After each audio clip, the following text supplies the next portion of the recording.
الحمد لله نحمده ونستعينه ونستغفره ونعوذ بالله من شرور أنفسنا من يهده الله فلا مضل له ومن يضلله فلا هادي له ونشهد أن لا إله إلا الله وحده لا شريك له ونشهد أن سيدنا وسندنا وحبيبنا ومولانا محمدا عبده ورسوله صلى الله عليه وعلى آله وأصحابه وبارك وسلم أما بعد فقد قال الله تعالى في كلامه المجيد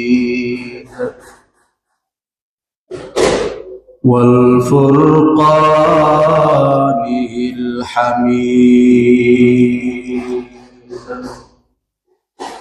أعوذ بالله من الشيطان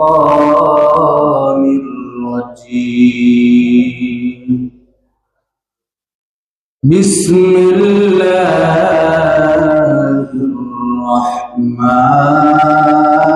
الرحمن الرحيم واركعوا مع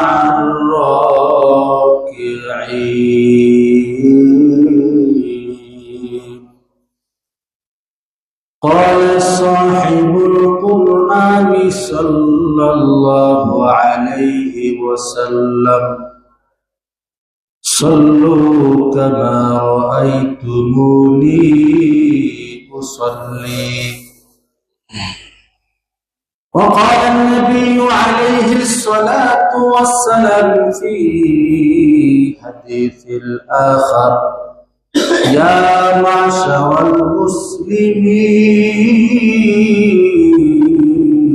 المسلمين لا يقبل الصلاة حتى تقوم صلبا في الركوع والسجود وقال صاحب النبي عليه الصلاة والسلام يا أيها الذين آمنوا صلوا عليه وسلموا تسليما شكرا درود إبراهيم قولي اللهم صل على محمد وعلى آل محمد كما صليت على إبراهيم وعلى آل إبراهيم إنك حميد مجيد اللهم بارك على محمد وعلى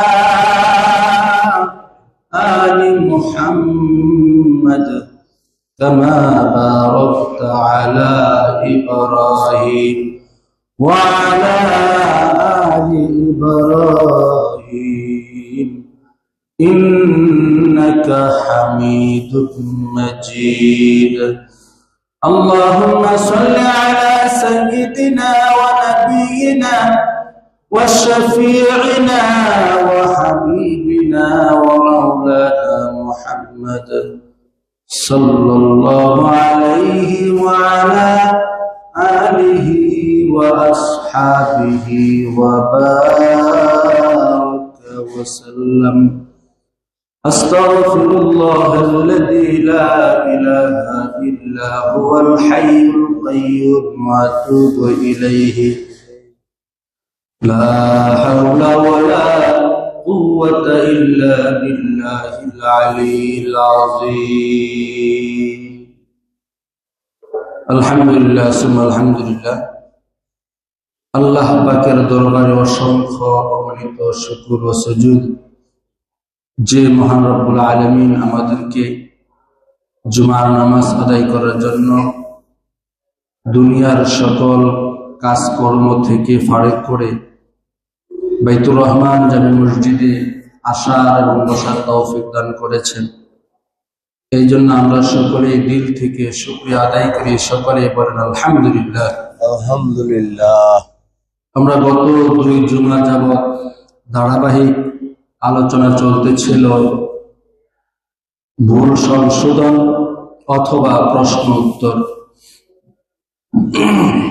নামাজে আমাদের অসংখ্য ভুল ত্রুটি হয়ে থাকে, যে ভুলের সংশোধন আমাদের সকলের হওয়া দরকার। যে ভুলের কারণে আমাদের অনেকেরই নামাজ হচ্ছে না, ইবাদত বন্দেগী হচ্ছে না। এই জন্য পবিত্র কোরআনে আল্লাহ তাআলা ঘোষণা করেছেন, নামাজের ব্যাপারে অসংখ্য আয়াত আল্লাহ তাআলা পবিত্র কোরআনের ভিতরে আলোচনা করেছেন এবং হাদিসের মধ্যে আল্লাহ নবী রাসূল করিম সাল্লাল্লাহু আলাইহি ওয়াসাল্লাম নামাজের ব্যাপারে, নামাজের বিভিন্ন মাসলা মাসাইল সম্পর্কে সবকিছু আল্লাহ নবী রাসূল করিম সাল্লাল্লাহু আলাইহি ওয়াসাল্লাম আলোচনা করেছেন। তার ভিতর থেকে যে বিষয়গুলো আমাদের খুব জরুরি, এই বিষয়গুলো আমাদের সকলেরই জানা ফরজ আইন, শুধু ফরজ এরকম নয়, ফরজ আইন। কারণ হচ্ছে এই বিষয়গুলো যদি আমরা না জানি তাহলে আমাদের আমল নষ্ট হয়ে যায়, নষ্ট হয়ে যাবে। শুধু আমল করেই গেলাম কিন্তু আমলের কোনো ফজিলত পেলাম না, বা আমলটা আল্লাহ তাআলা দরবারে কবুল হলো না। এই জন্য এই বিষয়গুলো আমাদের জানা দরকার এবং যেগুলো ভুল সেগুলো আমাদের সংশোধন করা সকলের প্রয়োজন। আলোচনা চলতেছিল, আজকে যে বিষয়গুলো আলোচনা করব তার মধ্যে 1 নম্বর হচ্ছে নিয়ত সম্পর্কে, নামাজের ভিতরে নিয়ত জরুরি কিনা। 2 নম্বর আলোচনা করব নামাজে ধারাবাহিকভাবে সূরা পড়তে গেলে যদি ভুল হয়ে যায়, ধারাবাহিকভাবে যদি সূরাগুলো আমরা না পড়ি তাহলে নামাজের কোনো সমস্যা হবে কিনা। নামাজের ভিতরে কয় রাকাত নামাজ পড়েছি, ভুলে গিয়েছি, এখন আমাদের করণীয় কি। নামাজের মধ্যে অনেক সময় দাঁতের ভিতরে খাবার লেগে থাকে, নামাজের ভিতরে যদি সেই খাবার বের হয়ে যায় তাহলে কি আমাদের নামাজ হবে কি হবে না।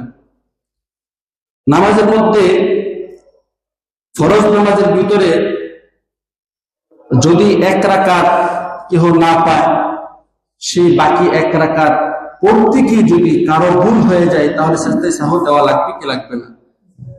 নাম্বার 6, নামাজের ভিতরে মদ গুন্না যদি আদায় না হয়, কেরাতের ভিতরে যদি মদ গুন্না আদায় না হয় তাহলে কি আমাদের নামাজটা হবে কি হবে না। নাম্বার 7, সুন্নত নামাজের প্রত্যেক রাকাতে সূরা মিলাতে হবে কি হবে না। নাম্বার 8, সুন্নত নামাজে সাহু সিজদা ভুলে গেলে সেই সুন্নাত আবার পড়তে হবে কি হবে না। নাম্বার 9, অনেকের পায়ে সমস্যা থাকে, পায়ে সমস্যার কারণে সিজদা দিতে পারে না। এখন সে যদি অন্য সামনে যদি আরেকটা টুলের উপরে যদি সিজদা দেয় তাহলে তার সিজদাটা আদায় হবে কি হবে না। নাম্বার 10, জীবনে আমরা অনেকেই অনেক নামাজ কাজা করেছি, এই নামাজগুলো আমাদের পড়া লাগবে কি লাগবে না, কাজা করতে হবে কি হবে না। নাম্বার 11, ইমাম যদি সাহু সিজদা না করে তাহলে কি মুক্তাদির সেই নামাজ আবার নতুন করে পড়তে হবে কি হবে না, এই ব্যাপারে আরো অনেকগুলো মাসালা আছে যেগুলো প্রশ্ন উত্তর আমাদের সকলের জানা খুব জরুরি। আমরা এখানে প্রথমে আলোচনা করব নামাজের নিয়ত সম্পর্কে। নামাজের মধ্যে নিয়ত জরুরি কিনা? দেখেন, প্রত্যেকটা আমল নিয়তের উপর নির্ভরশীল। আমাদের সমাজের ভিতরে নিয়ত সম্পর্কে প্রচলিত আছে যে নামাজের নিয়ত আরবিতে করতে হয়। নাওয়াইতু আন উসাল্লি লিল্লাহি তাআলা আরবা'a রাকাতিন, এরকম আমরা আগে যে লম্বা লম্বা কায়দা ছিল সেই কায়দাগুলোর ভিতরে এরকম নিয়ত আছে। এখন আমি যদি সেই আরবি নিয়ত না করি তাহলে আমার নামাজ হবে কি হবে না? দেখেন, নিয়ত এটা আপনার করতেই হবে। কারণ হচ্ছে আপনি জোহর নামাজ পড়তেছেন না আসর নামাজ পড়তেছেন, নাকি মাগরিব পড়তেছেন, নাকি এশার নামাজ পড়তেছেন। এখন এটা আপনার পার্থক্য করতে হবে এই নিয়তের মাধ্যমে। আপনি যে বাসা থেকে জুমার নামাজ পড়ার জন্য এসেছেন, আপনার একটা টেনশন আছে। টেনশনটা কি? আমি এখন যে জুমার নামাজ আদায় করবো, এটি হচ্ছে আপনার নিয়ত। আপনি যখন ওযু করেন জোহরের নামাজ পড়বেন, তখনই আপনার নিয়ত হয়ে গেছে। সুতরাং এখন বাকি নিয়ত শব্দের অর্থই হচ্ছে দিলে দিলে এরাদা করা, ইচ্ছা করা। এটিকে নিয়ত বলে। জবানে সেটা উচ্চারণ করতে হবে কি হবে না, এই ব্যাপারে হাদিসের ভিতরে এরকম যে নাওয়াইতু আন উসাল্লি লিল্লাহি তাআলা এগুলো বলতে হবে, এরকম কোন রিওয়ায়াত হাদিসের ভিতরে নেই। সুতরাং যারা আরবিতে করতে চায় তারা আপনার নিজের ব্যক্তিগত করতে পারে, কারণ এটা অর্থ সুন্দর। কিন্তু এটাকে একদম ওয়াজিবাতের পর্যায়ে নেওয়া যাবে না। আরবিতে না পড়লে নামাজে হবে না, এটা করতে পারবেন না। এটা ঠিক না, এটা বেদাত হয়ে যাবে। দ্বিতীয় নাম্বার হচ্ছে, এখানে আরেকটু কথা বলি, অনেকে এই আরবি নিয়ত করতে যায় আপনার তাকবীর ওলা ছুটে যায়। অনেকেই যখন নামাজে দাঁড়ায় ইন্নী ওয়াজ্জাহতু ওয়াজহিয়া লিল্লাযী এই একটা দোয়া করে এরপরে নামাজের নিয়ত করে, দেখা গেল এইগুলো করতে করতে করতে করতে ইমাম সাহেব সানা পড়ে সূরা ফাতিহাও শেষ হয়ে যায়।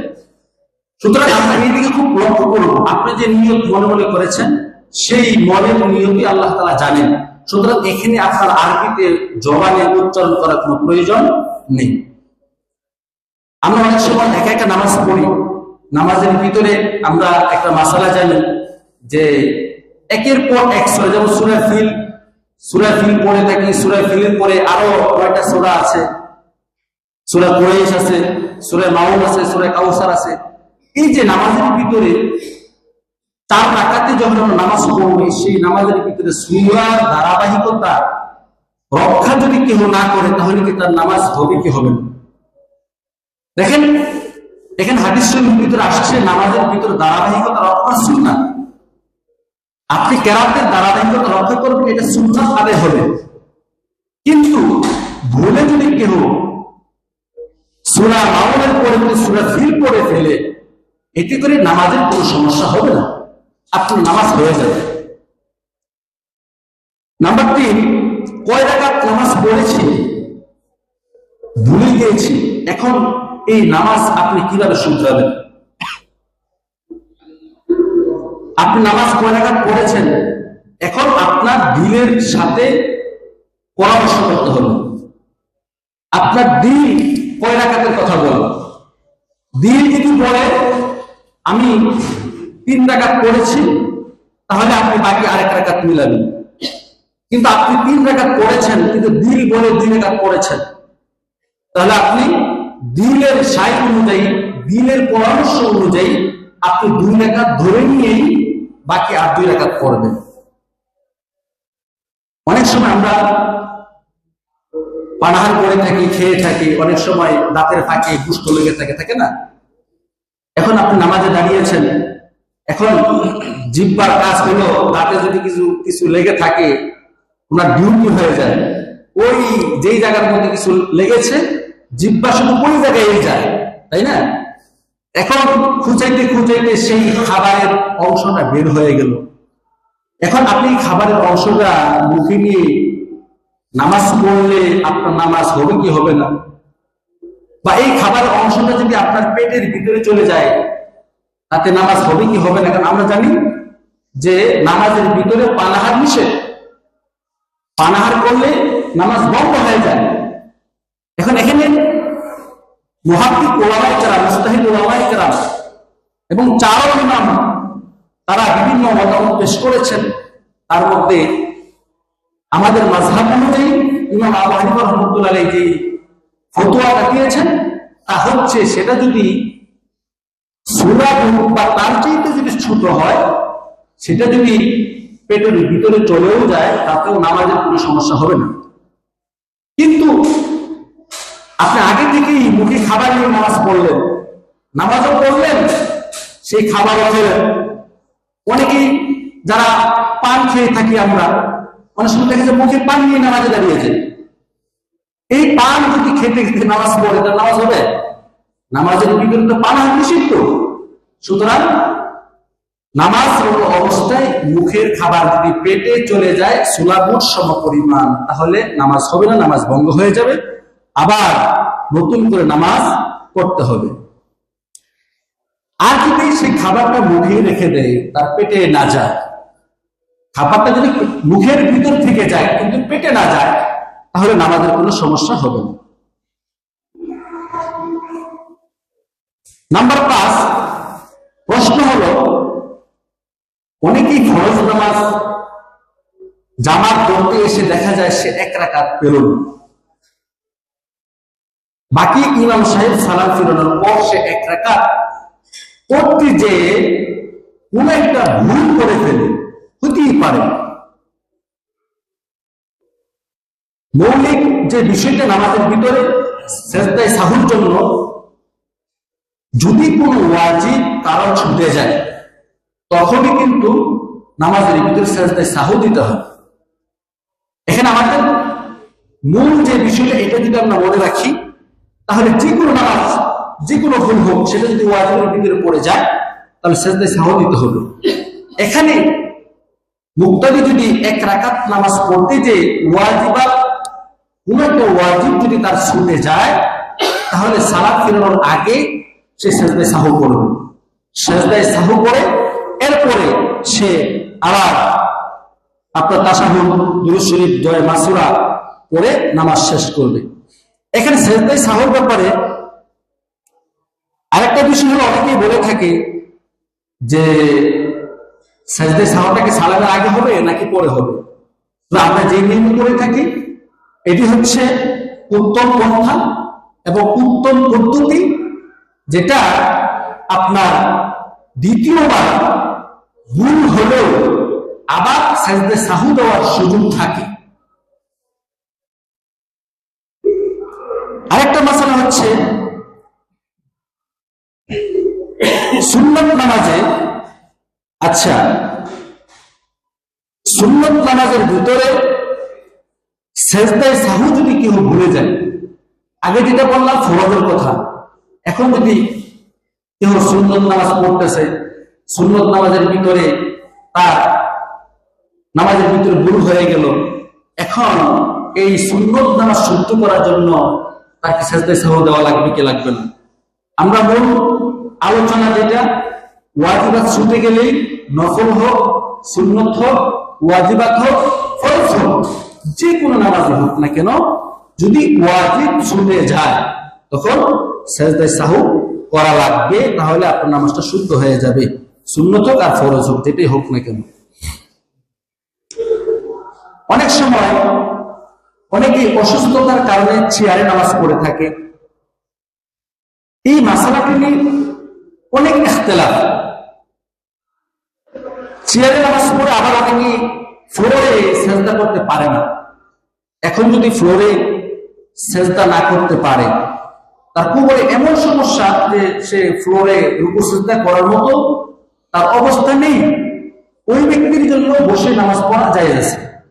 মাসালা বুঝবেন যে ফ্লোরে রুকু সিজদা করার মতো অবস্থা তার নেই, হাঁটুতে ব্যথা বা পায়ে ব্যথা, সে বসতে পারে না, তার জন্য একমাত্র উনি হচ্ছে মাজুর।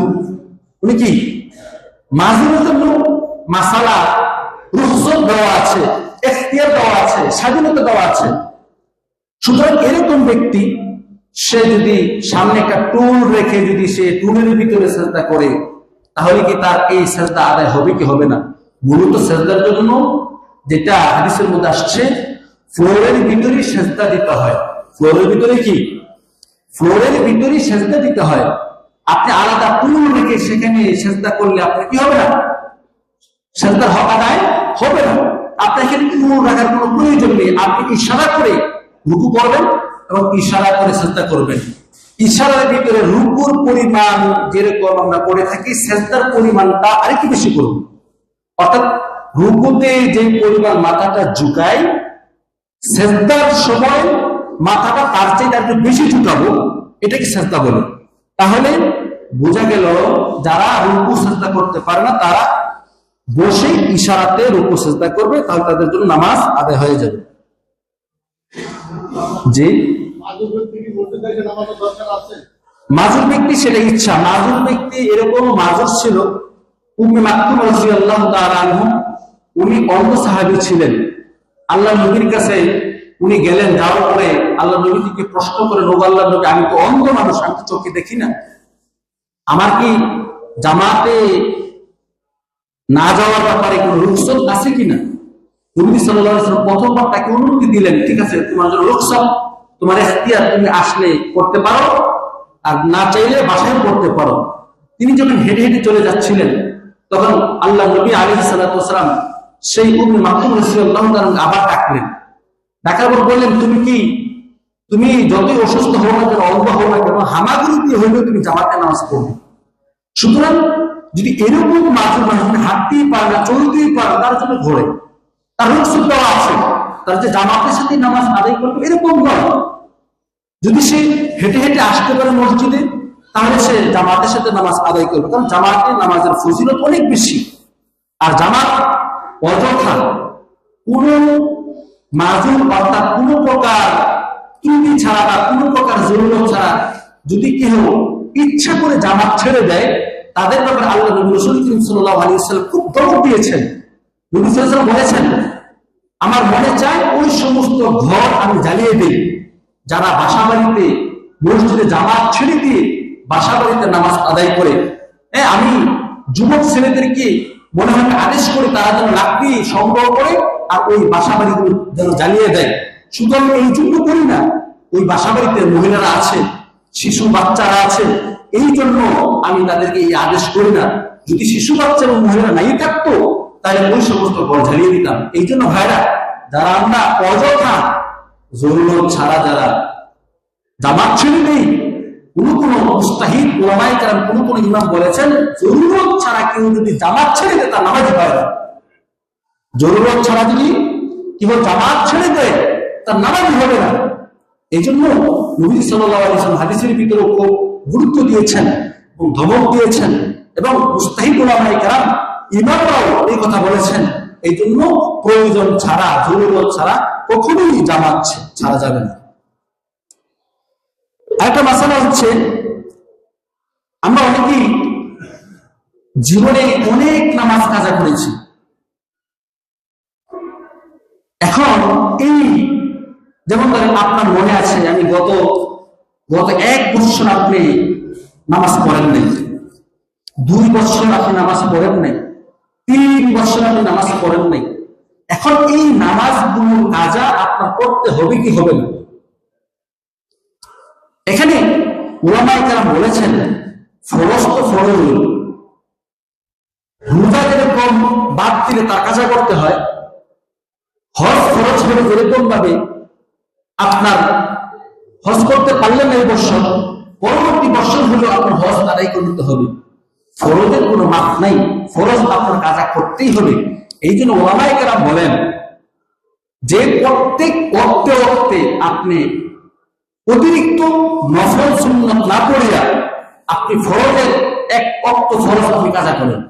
যেমন এখন জুমার টাইম, আপনি একটু আগে আসলেন, এখন আপনি আপনার বহু জুমা কাজা হয়েছে, আপনি জুমার 2 রাকাত কাজা করে নিলেন, বা জুমার তো আর কাজা হয় না, জুহুর। যারা জুমা করতে পারবে না তাদের জন্য জুমা নেই, তারা জোহরের নামাজ আদায় করবে, তাহলে আপনি জোহরের 4 রাকাত নামাজ আদায় করে নেন। আসরের সময় একটু আগে এসে আপনি আসরের 4 রাকাত আপনি কাজা আদায় করে নেন। মাগরিবের পর আপনি 3 রাকাত কাজা আদায় করে নেন। এশার সময় আপনি 4 রাকাত ফরজ কাজা আদায় করে নেন।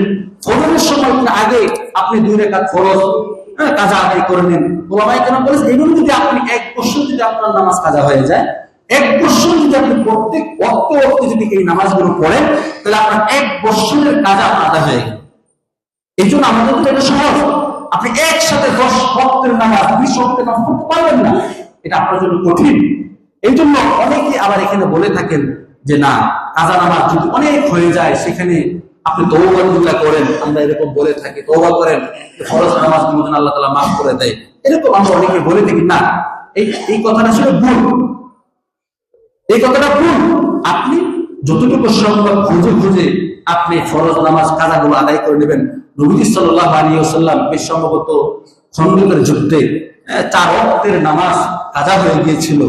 নবীজি সাল্লাল্লাহু আলাইহি ওয়াসাল্লাম একসাথে সেই কাজা নামাজগুলো আদায় করেছেন। এখানে কাজা নামাজের ব্যাপার আরেকটা জরুরি মাসালা হলো, আমরা যারা সাহেবে তারতিব, অর্থাৎ সবসময় আমরা যারা ফরজ নামাজগুলো আদায় করি আমাদের নামাজ ছুটে না, তাদের জন্য হচ্ছে এই মাসালাটা। এটাকে আরবিতে বলা সাহেবে তারতিব, ধারাবাহিক যিনি নামাজ আদায় করে থাকেন। এখন ধরেন আপনার হঠাৎ করে আপনার ফজরের নামাজ আপনি পড়তে পারলেন না ঘুমের কারণে, ফজর ঘুম থেকে ওঠার পরে কর্ম ব্যস্ততার কারণে আর ফজরের নামাজটা পড়ার আপনার সুযোগ হলো না। এখন জোহরের সময় আপনি ফরজ নামাজের জন্য নিয়ত করে দাঁড়িয়ে গেছেন, এখন আপনার স্মরণ হয়েছে আপনি ফজর নামাজ আপনি পড়তে পারেন নাই। এই ক্ষেত্রে আপনার করণীয় কি? কারণ ফজরটা হচ্ছে আপনার জন্য ফরজ আর জোহরটা হচ্ছে আপনার জন্য ফরজ। এই ক্ষেত্রে আপনার করণীয় হচ্ছে, যদি আপনি জামাতের সাথে দাঁড়িয়ে যান, জামাতের সাথে যদি দাঁড়িয়ে যান, তাহলে আপনি আগে জামাতের সাথে নামাজ শেষ করবেন। জামাতের সাথে নামাজ শেষ করে এরপরে আপনি ফজরের 2 রাকাত ফরজ পড়বেন।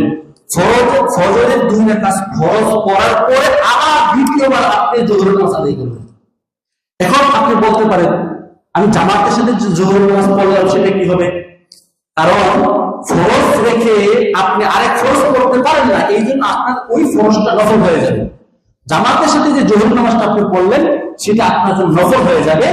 পরবর্তীতে আপনি জোহর জামাত শেষ করে ফজরটা আগে পড়বেন, ফজরটা পড়বেন, এরপর আবার জোহর পড়বেন। তাহলে সিরিয়াল ঠিক হলো কিনা? সিরিয়াল ঠিক হলো। ফজর পড়লেন, এরপর জোহর পড়লেন, তাহলে ফজরের জায়গায় ফজর হয়ে গেল আর জোহরের জায়গায় জোহর হয়ে গেল। এখন প্রশ্ন আসে কাজা নামাজের ব্যাপারে, আপনার একাধিক নামাজ কাজা হয়ে গেছে। ধরেন 5 ওয়াক্তের নামাজ একদিনের, দিনে এবং রাত্রে 5 ওয়াক্তের নামাজ আপনার কাজা হয়ে গেল। এখন এই কাজা নামাজ কি আপনি সিরিয়াল বাই সিরিয়াল পড়তে হবে কি হবে না? আপনার কাজা নামাজ সিরিয়াল পড়তে হবে। এখানে মৌলিক যে বিষয়টি স্মরণ রাখবেন, 5 ওয়াক্ত নামাজ যদি আপনার কাজা হয় 5 ওয়াক্ত পর্যন্ত আপনি সিরিয়াল মেনটেন করবেন। কয়েক তো 5, শুধু 5 ওয়াক্ত, 5 ওয়াক্ত যদি আপনার কাজা হয় এই ক্ষেত্রে আপনি সিরিয়াল মেনটেন করতে হবে। যদি ফজর শুরুতে আগে ফজর পড়বেন, জোহর শুরু গেলে আগে জোহর পড়বেন, এরপর আসর পড়বেন, এরপর মাগরিব পড়বেন, এরপর এশা পড়বেন, একসাথে পড়তে যান। কিন্তু 5 ওয়াক্তের চেয়ে যদি বেশি হয়ে যায়, 6 ওয়াক্ত হয়ে যায়, 7 ওয়াক্ত হয়ে যায়, তখন আর আপনার সিরিয়াল মেনটেন করতে হবে না। তখন আপনি যখন যেটা সেটা আপনি পড়তে পারবেন। জোহর পড়তে পারেন আগে, বা ফজর আগে পড়তে পারেন, বা আসর আগে পড়তে পারেন, মাগরিব আগে পড়তে পারেন, এখানে সিরিয়াল মেনটেন করতে হবে না। যদি আপনার 5 ওয়াক্ত পরিমাণ হয় বা 4 ওয়াক্ত হয়, এই ক্ষেত্রে আপনার সিরিয়াল মেনটেন করে আপনার এই কাজা নামাজ আদায় করতে হবে। এটা কি বলে সাহেবে তারতিব।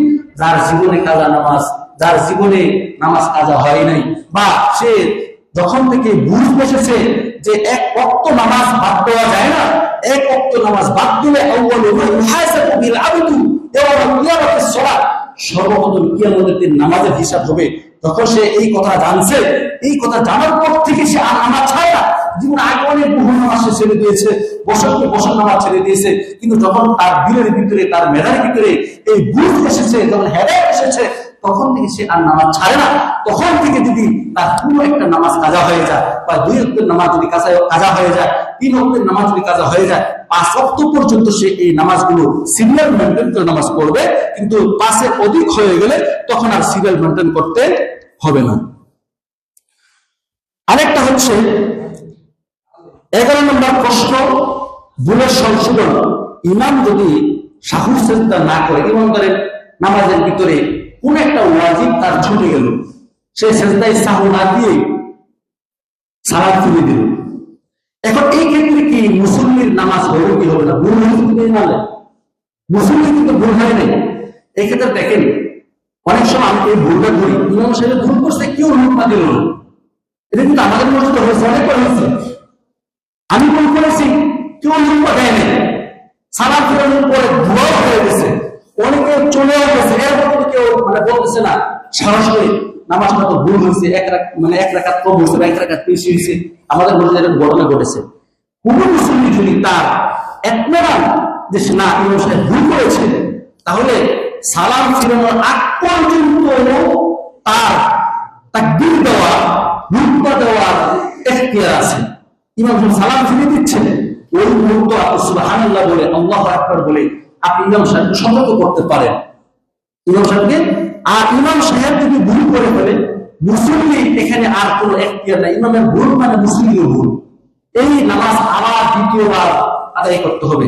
সুতরাং ইমাম সাহেব কোন ওয়াজিব ভুল বলে সেজদায় সাহু না করলে ইমাম সাহেব আবার দ্বিতীয়বার আপনার কি করতে হবে? এই নামাজ পড়তে হবে। এখানে আরেকটা বিষয় হল, আপনি একা একা নামাজ পড়তেছেন, কোন একটা ওয়াজিব আপনার শুনতে গেল, আপনি সেজদায় সাহু দিলেন না, হতে পারে না? সালাম ফিরানোর পরে আপনার স্মরণ হইল আমার তো অমুক জায়গায় ভুল হয়েছে, আপনি কিন্তু সালাম ফিরে বসে আছেন, কথাটা তো বলেননি। এই ক্ষেত্রে আপনার করণীয় কি? এই ক্ষেত্রে আপনার করণীয় হচ্ছে, যদি আপনি কথা না বলেন, জায়গা যদি স্থান যদি চেঞ্জ না করেন, ওই জায়গায় বসে যদি আপনি আবার আপনার একমেরান আপনার দিন করতেছে, মনে হয় আমি নামাজের ভিতরে সূরা ফাতিহার সাথে সূরা মিলাই দিই, হতে পারে সূরা ফাতিহার সাথে সূরা মিলাই যায়, এটা আপনি করেন না, তখন আপনার কাজ হচ্ছে সালাম ফিরানো। সালাম ফিরিয়ে দিলেও আপনি আবার ডান দিকে সালাম ফিরিয়ে সেজদায় সাহু দিয়ে, বা আপনি সালাম ফিরে এলেন না, শুধু দুইটা সেজদায় সাহু দিলেন, সেজদায় সাহু দিয়ে আবার তাশাহুদ, দুরূদ শরীফ, দোয়া মাসুরা, আবার সালাম ফিরে দিলেন। কথা বুঝতে পারলাম? আপনি আবার বলুন, আপনার সুন্নত নামাজ পড়তেছেন না একা একা ফরজ নামাজ পড়তেছেন, কোন একটা ওয়াজিব আপনার ছুটে গেল, সালাম ফিরানোর পরে আপনার স্মরণ হলো, মনে হয় আমার নামাজের ভিতরে ভুল হয়েছে। এই ক্ষেত্রে যদি আপনি কথা না বলেন, নামাজের স্থান যদি চেঞ্জ না করেন, তাহলে আপনার সুযোগ আছে পুরো নামাজ না পড়িয়া শুধু দুইটা সেজদায় সাহু দিয়া আপনি আবার নতুন করে কি করবেন? দুরূদ শরীফ, তাশাহুদ, দুরূদ শরীফ, দোয়া মাসুরা পড়ে আবার সালাম ফিরে আপনার নামাজ হয়ে যাবে, পুরো নামাজ আপনার পড়া লাগবে না। আর যে কথা বলছিলাম, ইমাম সাহেব ভুল করলেও সালাম ফিরানোর আগ পর্যন্ত আপনি কি করতে পারবেন? লুকমা দিতে পারবেন। তবে লুকমার ক্ষেত্রে সবচেয়ে উত্তম হচ্ছে সুবহানাল্লাহ বলা। আমাদের সমাজে প্রচলন হলো আল্লাহু আকবার বলা, কিন্তু হাদিসের মধ্যে আছে সুবহানাল্লাহ।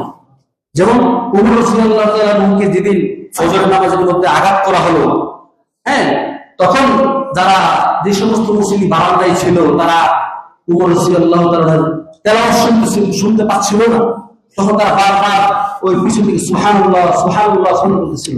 তার মানে আপনার লুকমা দেওয়ার উত্তম পদ্ধতি হচ্ছে সুবহানাল্লাহ বলা। আমাদের সমাজে যেটা প্রচলন আল্লাহু আকবার, এটা আপনি বলতে পারেন, নামাজের ভিতরে আল্লাহু আকবার বলা যায়, কোনো সমস্যা নেই।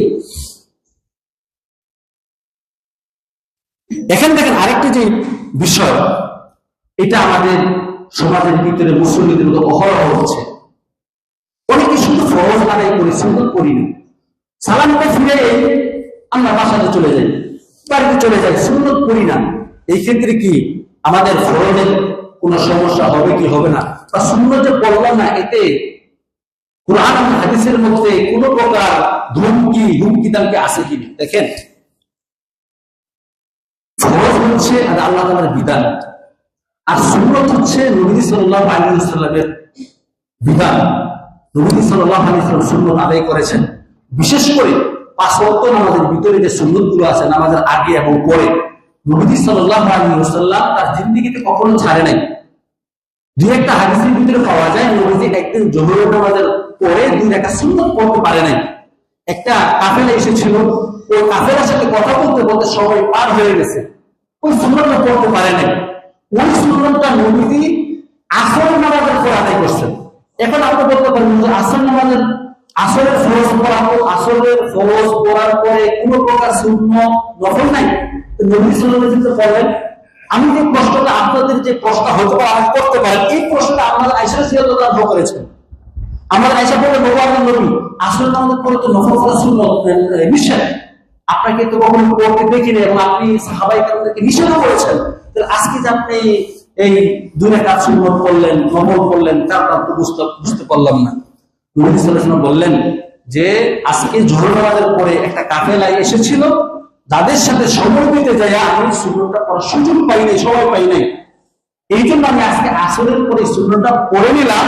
এটা শুধু আমার জন্য, উম্মতের জন্য না, কারণ সুন্নতের কাজা হয় না, অক্ত পার হয় তো সুন্নতের কাজা নেই। তাহলে বোঝা গেল নবী সাল্লাল্লাহু আলাইহি ওয়াসাল্লাম সুন্নত এমন গুরুত্ব দিয়েছেন যে আসরের পড়ার জন্য সেই দিনের সুন্নত আদায় করে দিয়েছেন। তাহলে আমরা কোন সুযোগে বা কিসের খাতিরে আমরা শুধু ফরজ নামাজ পড়ে বাসায় চলে যাই? যে হাদিসের মধ্যে আসছে, গত 2 দিন আগে আমি হেদায়েতকে পড়াইছি বাচ্চাদেরকে, যে জোহর আর এশারের সুন্নতের বেলা নবী সাল্লাল্লাহু আলাইহি ওয়াসাল্লাম বলেছেন, যারা এই সুন্নতকে ছেড়ে দিবে হাসরের ময়দানে আমি নবীর পক্ষ থেকে তাদের কোনো সুপারিশ আসবে না। সুন্নত যদি কেউ ছেড়ে দেয়, নবীর পক্ষ থেকে সুপারিশ সে পাবে না। এই জন্য নবীর সুন্নত গুরুত্ব দেওয়ার প্রয়োজন আছে না নাই? বলেন, সুন্নত কিন্তু ছাড়া যাবে না। বিশেষ করে ফরজ নামাজের আগে এবং পরে যে সুন্নতগুলো আছে কখনোই ছাড়া যাবে না, কখনোই এগুলো ছাড়া যাবে না।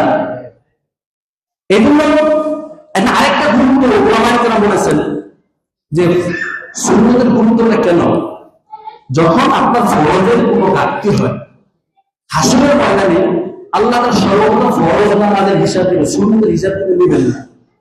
আউয়ালুমা ইউহাসাবু বিহিল আবদু ইয়াউমাল কিয়ামাতিস সালাত, হাসরের ময়দানে কিয়ামতের দিন আল্লাহ তার সর্বপ্রথম নামাজের হিসাব দেবেন, কোন নামাজ? ফরজ নামাজের। এখন দেখা গেল আপনি জীবনে সব নামাজ পড়েছেন, কিন্তু নামাজের ভিতরে একটু ঘাটতি হয়েছে, নামাজের ভিতরে কি হয়েছে? ঘাটতি হয়েছে।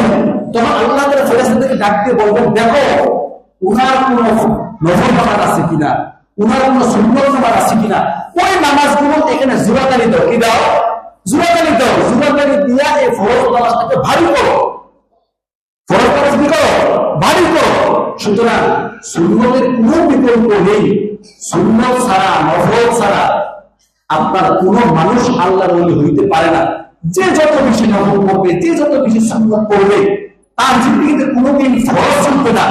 যে লোকটার সুন্নত চলে যাবে, তার অবশ্যই ফরজ ছুটে যাওয়ার সম্ভাবনা 99%। সুন্নত পড়া মানে হচ্ছে আল্লাহ নবীকে ভালোবাসা। আমরা কি আল্লাহ নবীর ভালোবাসা চাই না? তা আল্লাহ নবীর ভালোবাসার বহিঃপ্রকাশ কিভাবে? আপনি যদি আল্লাহ নবীর সুন্নতি না পড়েন, আল্লাহ নবীর ভালোবাসা কিভাবে হলো? কথাটা বুঝাতে পারলাম? এই জন্য সুন্নত কখনো ছাড়া যাবে না। সময় তো শেষ, কিন্তু শুক্র দিন এই 12:30 কি 1:30 পর্যন্ত বয়ান করা আসলেই হয় না।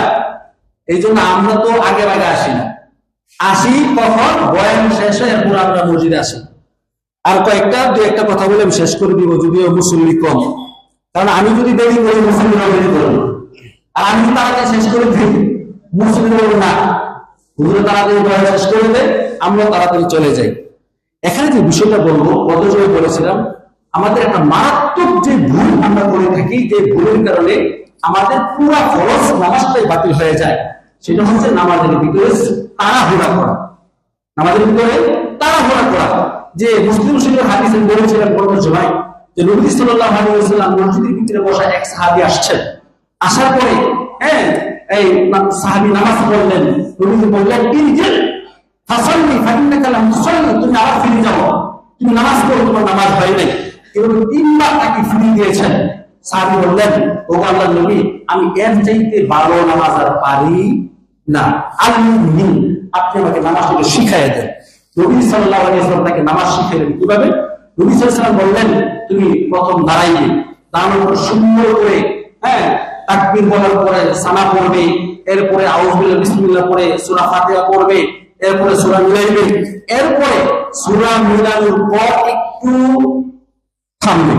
আমরা বলি কি সূরা শেষ না হতেই রুকু চলে যায়, এরকম কি করি না? অনেকে কিন্তু করে, কিন্তু নিয়ম হচ্ছে আপনি সূরা শেষ করবেন, সূরা শেষ করার পর থামবেন, এরপরে রুকুতে যাবেন।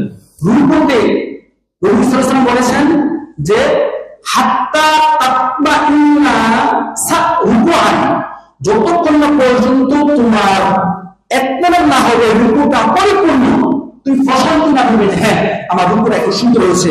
অন্য হাদিসের মধ্যে আসছে নবী সাল্লাল্লাহু আলাইহি ওয়াসাল্লাম বলেছেন যে ওই ব্যক্তির লা কি বলে বাসিরের